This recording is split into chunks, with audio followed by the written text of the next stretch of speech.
तो हम पूछना चाहते हैं अमित शाह जी से, इनकी पार्टी के अध्यक्ष जी से, क्या पता ये हमारा नेता तो हो गया तेजस्वी यादव, आपका नेता कौन है बता दीजिए। इससे काम नहीं चलेगा कि नीतीश कुमार के नेतृत्व में चुनाव लड़ा जाएगा। अगला मुख्यमंत्री का उम्मीदवार आपका कौन है ये उनको बताना पड़ेगा, ये हमारी मांग है। आपने देखा महाराष्ट्र के अंदर जो शिंदे थे वो मुख्यमंत्री तत्कालीन, इन नेताओं ने कहा शिंदे के लीडरशिप में चुनाव लड़ा जाएगा, मैसेज दिया गया ये मुख्यमंत्री बनेंगे और बाद में मुख्यमंत्री बना दिया और किसी को। इस चुनाव में हम लोगों ने सोच समझ के तेजस्वी जी को घोषित किया नेता। मुकेश सहनी जी, जिनको आप सब जानते हैं, मुकेश सहनी जी अपनी कौम के मशे के रूप में उभर के आए हैं। ऐसे नौजवान को हमने तय किया है वो उप मुख्यमंत्री होंगे। साथ में जो अन्य सामाजिक वर्गों के लोग हैं उनमें से मुख्यमंत्री और बनाए जाएंगे, उप मुख्यमंत्री और बनाए जाएंगे। लोग बदलाव चाहते हैं, बदलाव चाहते हैं। खड़गे साहब ने, राहुल गांधी जी ने, सबने भी असेसमेंट करवाया। सब लोग देखते हैं कि बिहार में किस रूप में जनता का एक मनोबल बना हुआ है, विश्वास बना हुआ है, इस बार बदलाव होगा। राहुल जी की यात्रा हुई, तेजस्वी जी साथ थे, दीपंकर जी साथ थे और सब साथी साथ थे। जिस प्रकार पब्लिक ने रेस्पॉन्स दिया, पूरे देश ने देखा उसको, पूरे देश ने देखा। इन हालातों में हम लोग चल रहे हैं। बहुत एक चुनौती हमारे सामने, क्योंकि वो शक्तियां वो है जिनका एक मुखौटा है खाली डेमोक्रेसी का, कोई यकीन नहीं है डेमोक्रेसी के अंदर उनका। ये मैं आपको क्या कहूं, आप खुद जानते हैं। मुखौटा पहन रखा है, ऐसे लोग शासन करें देश के अंदर, चिंता होना स्वाभाविक है हम सबको। इसलिए मैं कहना चाहूंगा कि इस मौके पर जो है, इस मौके पर अभी दीपांकर जी कह रहे थे कि पिछला चुनाव भी जो है, अभी तो इंडिया गठबंधन बन गया प्रदेश भर के अंदर, अच्छी परफॉर्मेंस दी है पार्लियामेंट के अंदर, कोई कम बात नहीं थी। 240 पे लाके छोड़ दिया उन लोगों को, 400 पार के नारे लगा रहे थे वो लोग। सब कुछ देख लिया देश ने, और फाउल नहीं खेलते तो हो सकता है सरकार भी उनकी नहीं बनती। उन हालातों में जब देखते हैं तो पाते हैं कि अब लोग समझ गए हैं पिछला गठबंधन आपका लोकल था, महागठबंधन। तेजस्वी जी ने उस वक्त में भी कमाल किया, और जिस रूप में मामूली वोटों के अंतर से सरकार उनकी बन गई, मामूली वोटों के अंतर से बन गई सरकार उनकी थी। जिस प्रकार से साम दाम दंड भेद, ये उनका भाव है, भाव है। बदले की भावना उनके फितरत के अंदर है। ऐसे लोग बैठे हुए हैं। धन बल का कोई कमी नहीं है। आपका जो इलेक्टोरल बॉन्ड, वो तो एक एग्जाम्पल है।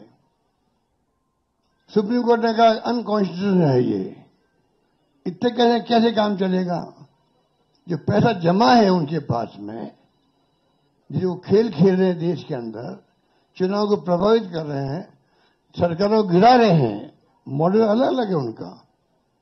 मध्य प्रदेश मॉडल अलग, कर्नाटक मॉडल अलग था, महाराष्ट्र का अलग था और राजस्थान का अलग था। राजस्थान उनकी दाल नहीं गली, इतना ही फर्क है। आप सबके आशीर्वाद से हमारी सरकार बच गई और 5 साल हमने शासन किया।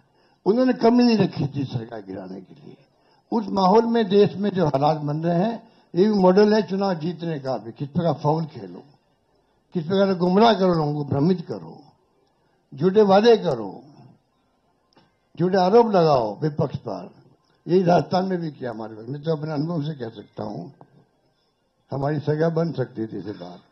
तो उन हालातों में लोग, जो प्राइम मिनिस्टर हो, चाहे गृह मंत्री हो या इनके खुद के लोग हों, जिस प्रकार ये राजनीति कर रहे हैं, जनबल के आधार पर कर रहे हैं, आप हम सोच नहीं सकते। जो अनुभव बताता मैं महाराष्ट्र का भी, कोई सोच नहीं सकता किस प्रकार ये धनबल का उपयोग करते हैं चुनाव जीतने के लिए। चुनाव आयोग की हालत आप जानते हो।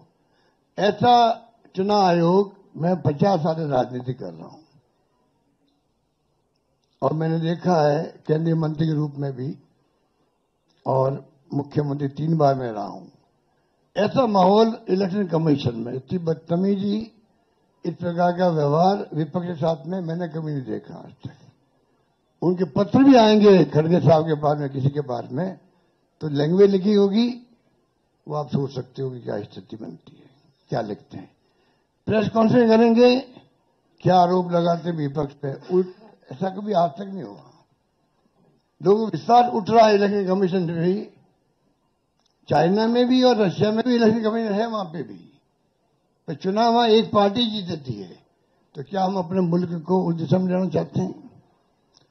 वो चिंता हम सबको होनी चाहिए, आपको भी होनी चाहिए। इसलिए मैं ये कह सकता हूं, खड़गे साहब, राहुल गांधी जी और तमाम जो साथी बैठे हमारे, इन सब की राय लेकर के हम लोगों ने तय किया है इस चुनाव में अगले मुख्यमंत्री के चेहरे के रूप में तेजस्वी यादव जी को हम लोग सपोर्ट करते हैं, जो एक नौजवान है, लंबा फ्यूचर है इनके साथ में। और मेरा अनुभव से मैं कह सकता हूं, जिसका लंबा फ्यूचर होता है पब्लिक उनको साथ देती है। ये नौजवान है, कमिटमेंट रखते हैं। पिछली बार भी जो उन्होंने स्लोगन दिए थे, नौकरी के दो या कोई दो, या जो वादे किए थे उसमें खरे उतरे। ये ऐसा व्यक्तित्व आपके सामने नौजवान के रूप में आया है। सोच समझ के सबने फैसला किया है। ये नेता के रूप में उत्तरंग मैदान में राहुल गांधी जी ने मिलकर जो यात्रा करी थी, बड़ा इम्पैक्ट है। आने वाले वक्त में इनके अलावा राहुल जी भी आएंगे और नेता आएंगे, प्रियंका जी भी आएगी, सब नेता आएंगे। और हम सब जो बैठे स्टेज पर, सब मिलकर संकल्प किए हुए हैं कि जो हालात देश के हैं, देश हित के अंदर और देश चाहता है उसके अनुसार हम चाहेंगे कि बिहार में ये जो लंबे समय तक नीतीश कुमार जी रहे हैं सत्ता में, अब कुछ कर नहीं पा रहे। अब तो हम पूछना चाहते हैं अमित शाह जी से, इनकी पार्टी के अध्यक्ष जी से, क्या बताइए, हमारा नेता तो हो गया तेजस्वी यादव, आपका नेता कौन है बता दीजिए। इससे काम नहीं चलेगा कि नीतीश कुमार के नेतृत्व में चुनाव लड़ा जाएगा। अगला मुख्यमंत्री का उम्मीदवार आपका कौन है, ये उनको बताना पड़ेगा। ये हमारी मांग है। और मांग क्यों है? इसलिए है, आपने देखा महाराष्ट्र के अंदर जो शिंदे थे, वो मुख्यमंत्री तत्कालीन, इन नेताओं ने कहा शिंदे के लीडरशिप में चुनाव लड़ा जाएगा। मैसेज दिया गया ये मुख्यमंत्री बनेंगे, और बाद में मुख्यमंत्री बना दिया और किसी को। यही बात लागू यहां हो रही है। अमित शाह जी आए, कह के चले गए, हम चुनाव के बाद में तय करेंगे मुख्यमंत्री कौन बनेगा हमारा, पर नीतीश कुमार के नेतृत्व में चुनाव लड़ा जाएगा। तो महाराष्ट्र का एग्जाम्पल सबके सामने है। इसलिए मैं इतना ही कहना चाहूंगा कि चुनाव में हम लोगों ने सोच समझ के तेजस्वी जी को घोषित किया नेता, और हमें पूरा यकीन है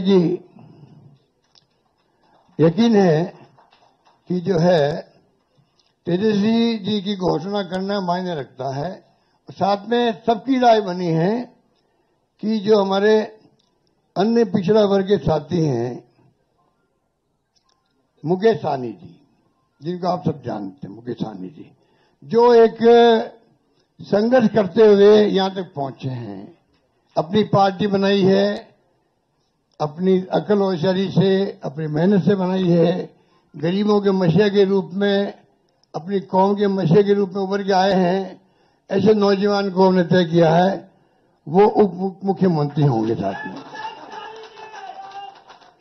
इसके साथ में जो आपके यहां बहुत सारे समाज भी हैं, सामाजिक इक्वेशन अलग तरह की है, तो जो अन्य सामाजिक वर्गों के लोग हैं उनमें से मुख्यमंत्री और बनाए जाएंगे, उप मुख्यमंत्री और बनाए जाएंगे। यही बात कह के मैं अपनी बात समाप्त करता हूं। धन्यवाद।